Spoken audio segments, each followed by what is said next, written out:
আন্দোলনের আমাদের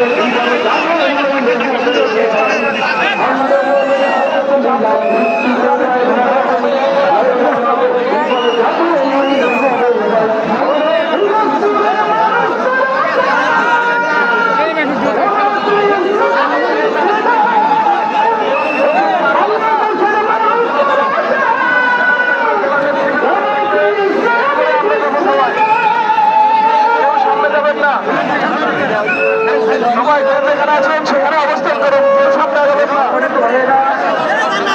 ইতিমধ্যে আমাদের বিক্ষোভ নীতি শুরু হয়েছে। সকল থানা শাখার ব্যানারগুলো ছাড়া এবং জেলা শাখার ব্যানারের পিছনে থাকবে, কেউ সামনে নিয়ে আসবেন না।